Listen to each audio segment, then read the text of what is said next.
Was there or if you can't say, you can't say, but is there a dictator's wife out there that you modeled the book after, or that you took a lot? I'm sure Yeah. there's several that you, because it is the Yes. fiction, like you said, and when we talked to Brad Thor, when we talked to Jack Carr, the same thing. Fiction is fiction, but there is a lot of reality in the fiction Yeah. because you're pulling it from your memories of real people. Now you're making things up. Was there anybody? Is there, or was it Yeah, completely? yeah, there was. So you have to write what you know, right? So yes, there was a commixture of different incidences, but I would say probably the one that was most heavily based on was the Assads. So Asma Assad, and obviously Bashar. Um, there was many incidences that I've sort of used that people will recognize in there. If you may remember, I think it was around 2012 where she was featured in Yeah. this spread in Vogue magazine, and it was sort of extolling this, Christian Louboutin wearing fabulous British born woman. All the while, this was the very beginning of the protests and the horrific crackdown against peaceful protesters. And so they ended up having to sort of pull that magazine off the shelf, and there was a lot of criticism. So I've used moments like that to sort of fictionalize, and hopefully as people read it, it'll trigger a memory of something that they'll know. So there's some incidences about Nobel Peace Prize, which I don't want to give away, but again, that was a big story in the news. I would say, I think it was 2009 maybe. So there are moments in there that you'll recognize. Enough. Now I'm curious because we've had some people on the show who actually had. Did you ever interview Assad or anything like that? No, I didn't actually interview Assad personally, but I have spent a lot of time in Syria. So yeah. You know what I'm wondering your take on then? So, because you've probably seen it, and this gets into politics a little bit, but I'm actually just curious your take on it. With Tulsi Gabbard's confirmation going on, like the big thing that they're hitting her with in the media is, oh, she met with Assad. And I've always felt like, why is that a problem? Like Jack Murphy, who we had on the show, interviewed Assad. It doesn't mean uh, that he approves of what Assad Yeah. did. Like that's part of being a journalist is meeting with these people. Like Yeah. I remember when Larry King had Mahmoud Ahmadinejad on his show. But now it's like if you have, Mm, oh, now it's like when Tucker goes to interview Putin, how dare you interview Putin? Like, I think we're supposed to be interviewing these people and getting their takes on things. So, yeah, I'm actually wondering, like, because to me, I think it's such an unfair criticism of Tulsi Gabbard to say she met with Assad. So. mm. So it's a little convoluted because I think there is a difference between being a journalist and being a representative of the United States government. One of the reasons I wanted to be a journalist was because I didn't want to be restricted about who I could talk to. And I think it is important for journalists to speak to as many sides as possible. You could also make the argument that it's also important, and I'm a big proponent of diplomacy and of speaking to of people of all sides. I think when you are representative of the US government, you are a little bit it's under a different set of rules.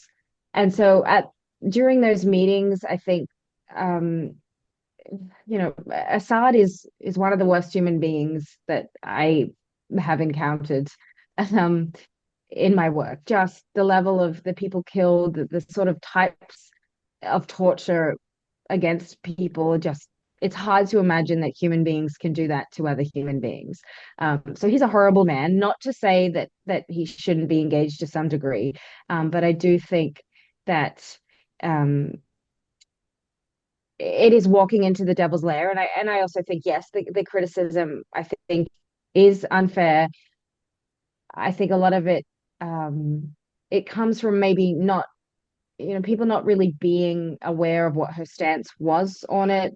At times, she's criticized him. At times, it seemed more supportive. I think, well, maybe not supportive is the right word. I think it's more, obviously, her stance is very anti-war, which I can totally get behind.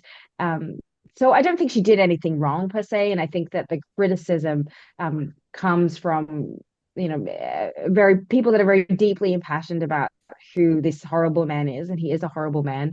But I don't think I don't think in any way it breaches, a national security issue. I'm sure she's, a very intelligent woman who is not going to sit down with Assad and tell him the United States secrets.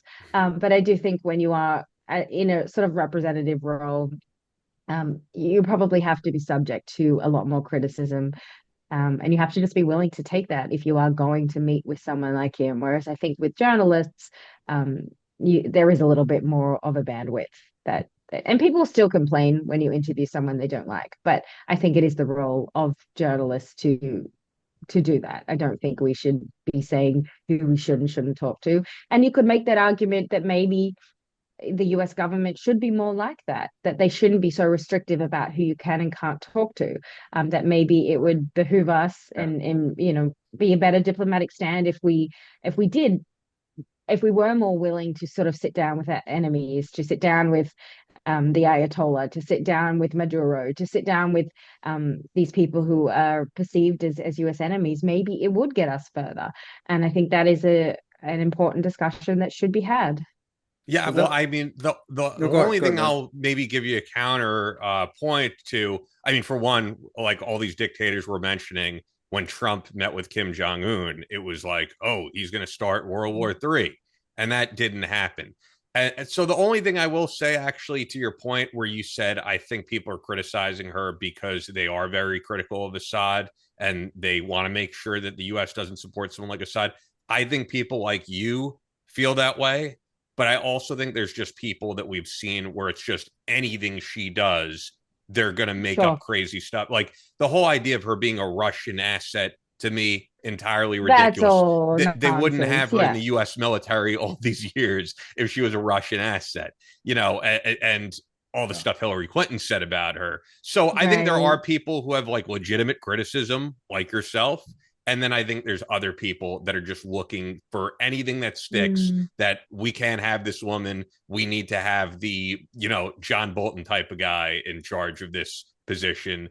And I think by and large, right, people who supported Trump are like, no, we don't want those people in office anymore. Yeah. And I think, it is important to have people that have experienced combat as she has and can speak firsthand to the ramifications of war. I think that there is way too much willingness on both sides of the aisle in DC to want to go into places, to want to invade, to want to send bombs, to want to do all sorts of things, because there is a separation between sitting in a beautiful office in the Capitol building and actually being on the front line and having to deal with that. So I do think that bridging that gap somewhat, I think that could certainly be a positive impact in the way that decisions are made in DC, because I do think there's way too much separation and there's just way too much willingness to